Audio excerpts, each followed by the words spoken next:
So, was I the only one who was extremely disappointed by the return of Nobara?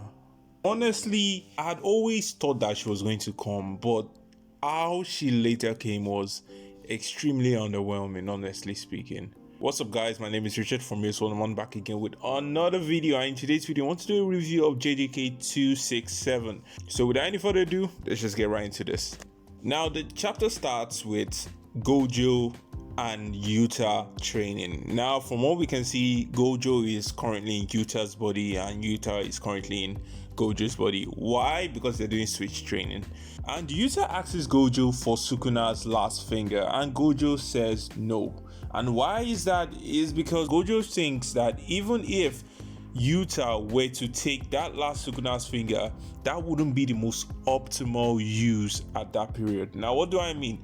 If Yuta were to have absorbed that finger, there's a possibility that yes, Yuta might have taken Sukuna's course technique for a little while, but that might have eventually disappeared. So Gojo recommends the second best alternative.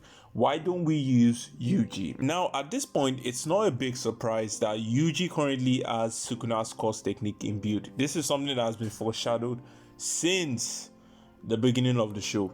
So that is what Yuta did, and that's the reason why Yuta can use Cleave and Dismantled. If you watched my previous video, you would understand that I actually hinted at this, and this isn't really much of me speculating because it was already hinted in the manga. And so we switch back to Sukuna and Yuji, and as Sukuna wants to open his domain expansion, he notices that Yuji is currently missing two fingers. Now the thing that crosses Sukuna's mind is that Yuji is supposed to be missing one finger. Why? Because that was the finger that Sukuna used to transfer himself from Yuji's body to Megumi's body. And so the big question is, what happened to the second finger of Yuji? And Sukuna essentially summarizes that that must have been what Yuta used to copy his course technique.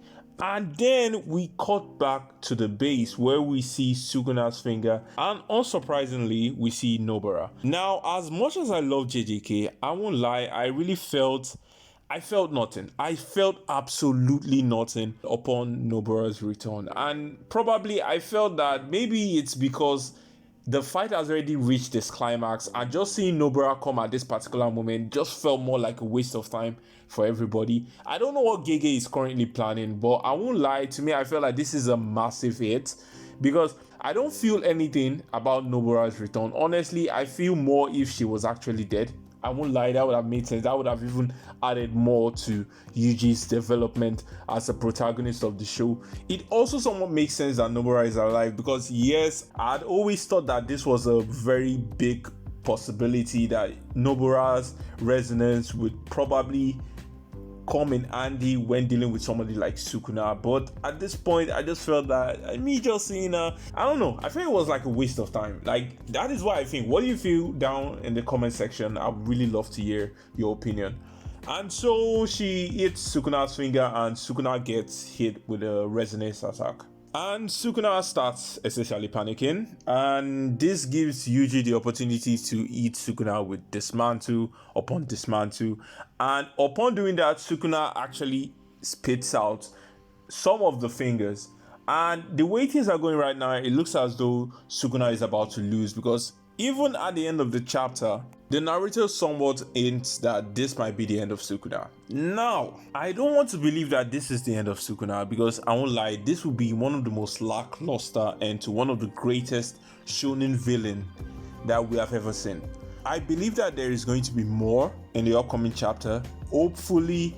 But really, I won't lie, this chapter was very good, I won't lie. But the thing about it was that when it comes to Nobara, I was just a bit disappointed. Like, I won't lie, I really wasn't feeling this chapter. If I were to rate this chapter, I would definitely give it 5 over 10. And yeah, that's just my review on JJK Chapter 267. I know it really wasn't much, but I really didn't feel this chapter like that. And I really hope that JJK ends on a very high note.